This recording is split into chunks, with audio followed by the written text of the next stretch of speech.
Hey guys, Kev here, and I want to talk about CKF, and then I want to do my full review on the Sakosha here. So that's the main point of the video, but I had these all in at this moment, and I just figured I'd talk about CKF because they have some stuff coming out or just dropped that I'm interested in. This is the CKF, or Custom Knife Factory Evo 2.0, with the carbon fiber scale, bark pattern, frame lock side with a Johnny T custom Damascus clip, or Zircuti clip, dark Damascus. Got a Jared Neve edge on it. It's got skiff bearings in it, and an O-ring. So I have obviously done some stuff to this without, modifying it really. I tighten that pivot down a bit so that it'll just kind of drop like that and not take my thumb off, which is nice. I love this knife, guys. You know it. It's, one of my top 2 or 3 knives in my collection. For the longest time, it probably was my favorite.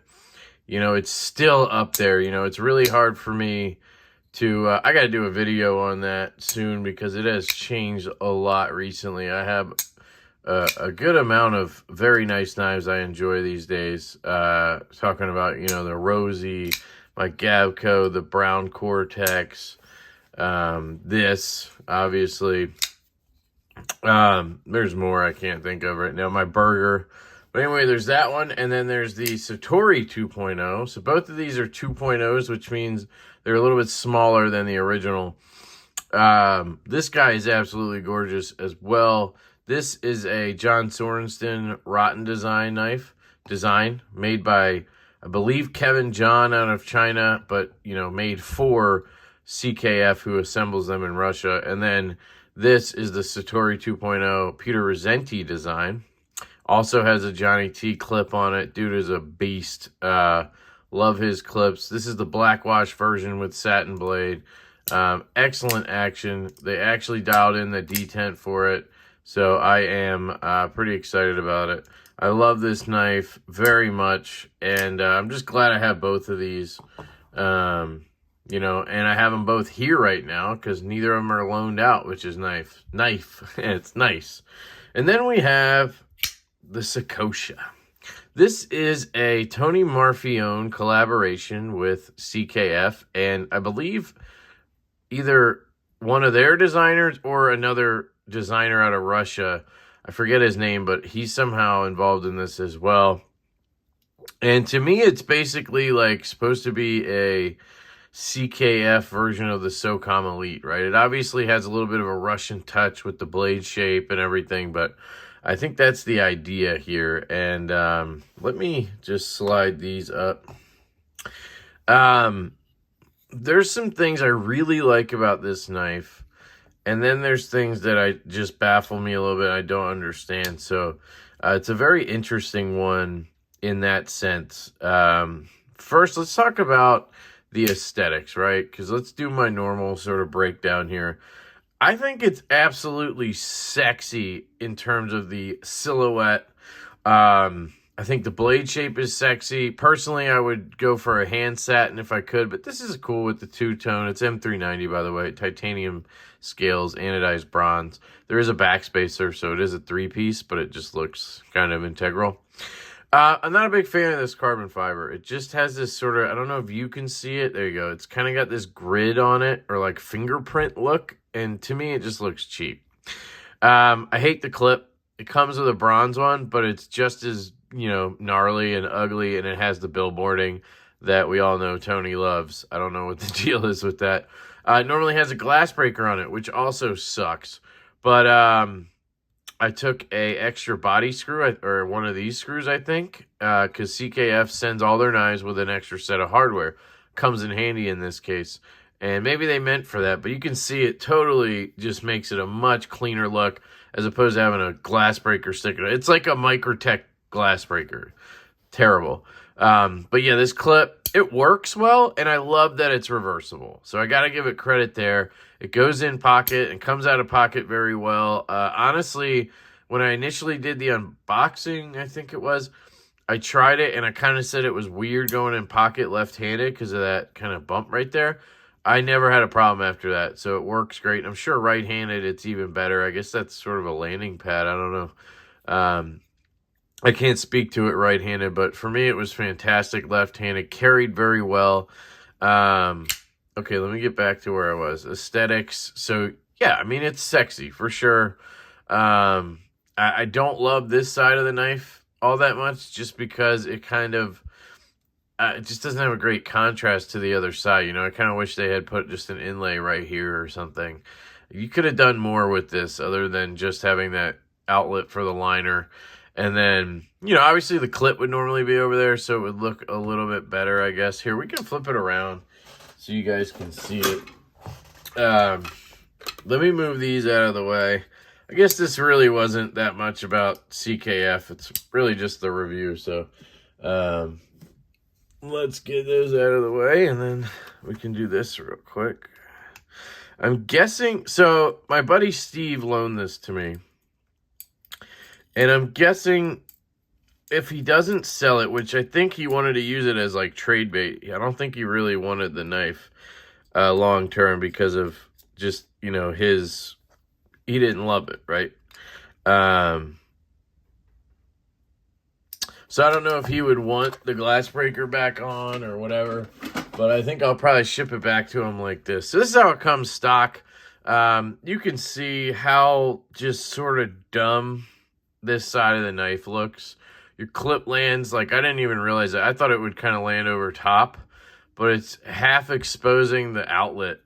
And that's what I call it, because it looks like an outlet. Shout out to Giddy and stuff who named it. Did I just see a little Easter egg in there? Look at that. Is that a little Marfione sort of symbol or something? Does that mean something? I don't know. For me, it just seems to have some kind of Microtech vibe to it, but it could just be something dumb. There's the internals, by the way, if you wanted to see it. Just thought I'd show that. It does come with custom bearings, I think. Like, they look like aftermarket custom-made bearings, which is pretty cool. And it comes with an extra set. So, yeah. So, anyway, ergonomically, after me saying it's sexy, couple caveats, right? This side looks a lot better with the clip over here, though. Got to give them credit for that. The ergos are outstanding. This fits my hand so well, right? Now, if you have a huge hand, I don't know if this would be annoying, but my whole hand kind of fits in before that. So I have plenty of room here. I'd say it's about, I don't know, 3.75-ish on the blade. It's pretty big. Could be a little more, could be a little less, but it's right around there. You can choke up like this, but I don't know. I just hold it back here, and you have this jimping. I kind of land just past it, so it's not perfect, but it's excellent. It really is. It cuts extremely well. Let's jump into cutting. You have relatively, I don't know, average stock, maybe a little bit on the thick side for some people, but you have a tall blade that comes down to, I think, an excellent edge. For me, it cut well, but I did not cut much because this is not my knife. It's a $600 knife, and I believe he's going to be trying to trade it, so I'm not going to mess with the edge, right? Cut some paper, opened a couple of packages. It did very well at those things, but that's the extent of my cutting knowledge here. But it does seem like a very thin edge, right? And the geometry seems really good. The grind seems really good. So I think it's going to be a great cutter. It would be a great user for somebody, I think. We did talk about carry a bit there. Clip is great. In and out of pocket, all that. It's just ugly, you know? Sounds.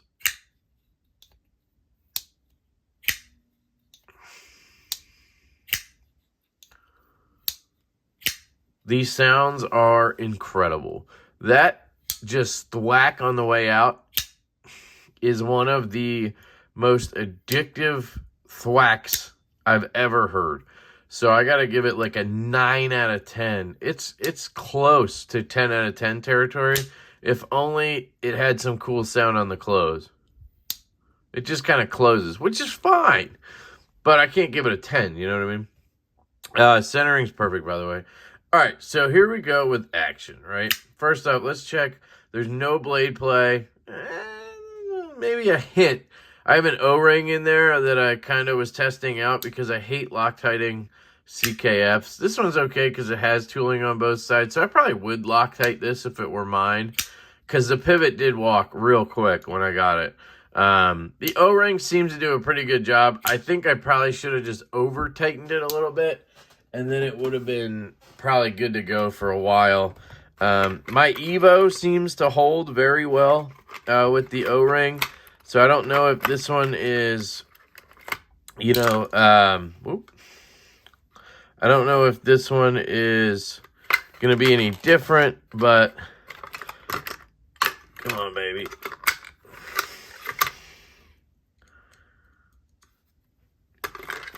Let me just tighten it down so we can. Yeah, you see how loose that was? Excuse me, no play, and it's still dropping shut. So that O-ring is not providing much in terms of the that holding the pivot in place. So I'll just leave it there. I'm gonna leave it in there if you know, if my buddy wants to.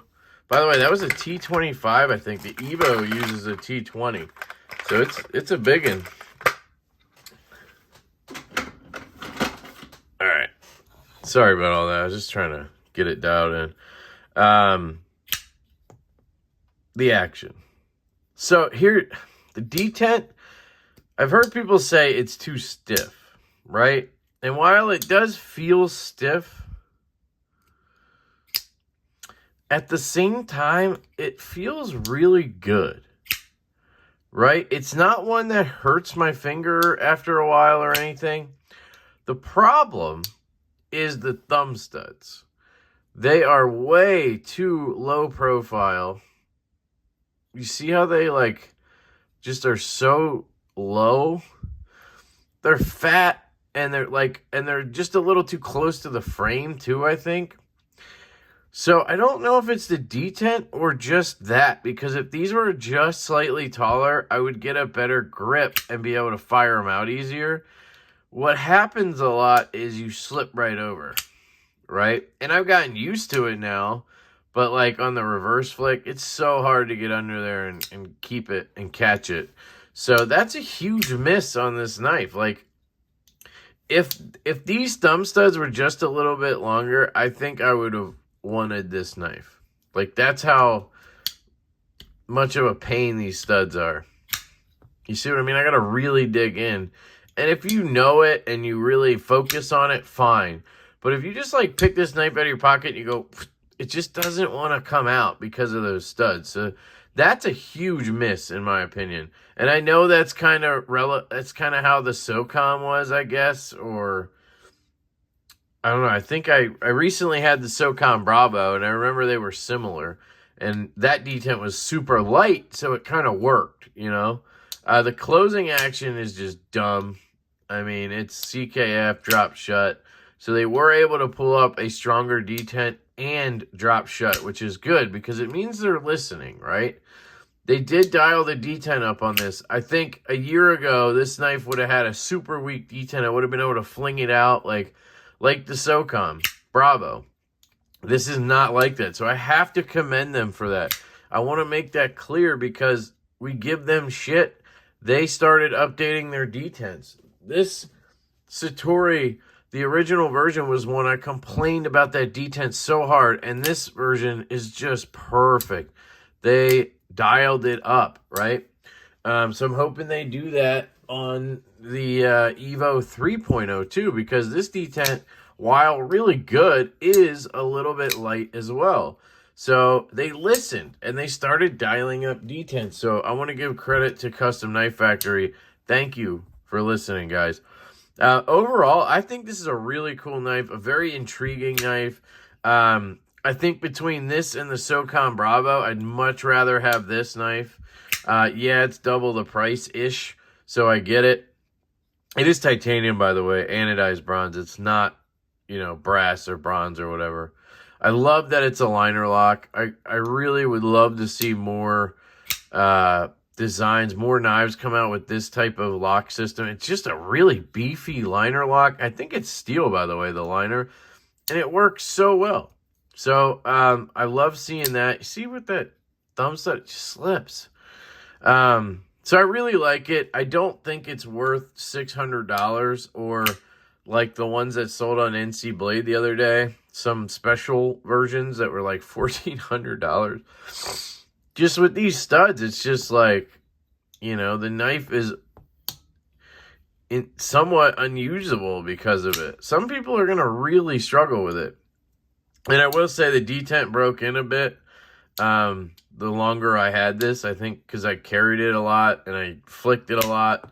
I should say I flicked it a lot. I didn't carry it a lot. I carried it like twice, like outside of the house. You know, I carried it in pocket at the house for multiple days. But I really did enjoy the review process on this one. So, you know, for whatever that's worth, I think that's important to note because there's a lot of knives where I just want to get the review over with because I want to move on to something else. This was one that, you know, I didn't want to rush the review. I wasn't like itching to review it. And that's a good thing because it means I want to keep, you know, using it and carrying it and fidgeting with it and whatever. And again, in this case, it meant a lot of just kind of fidgeting and stuff because it's not mine, it's expensive, and I don't want to abuse the edge. It did do very well with the shipping labels. I meant to note that it's good in a pinch grip. Now, you don't, you know, you got that tip up high a little bit. It's not great because you have that belly, but as long as you get down to the tip, it cuts really well. So it worked, you know, it obviously did a good job with that. If this were my knife, I would totally clean it out, take it apart, clean it out, because they ship it with frog lube or something. And while it's still dropped shut, I'm telling you, if you went in there and put nano oil or KPL in there, it would probably be freaking just ridiculous. So that is the CKF Sokosha, a very interesting knife and one that I really liked. But just there's those little things that kill it for me, the studs in particular, just, you know. But it was awesome to see that reversible clip on a $700 or $600 knife. That's important. I mean, that really means a lot. If you're left-handed, this is one that you can carry in your front left pocket safely. Although with this detent, you could probably, you know, carry this in your underpants and not worry about it. I don't know why I said that. All right, that's it, guys. Thank you, Steve, for letting me check this out. I appreciate it, dude. I hope you guys have a fantastic day. Tell me what you think in the comments about this guy. Yeah, I love y'all, and I will catch you later.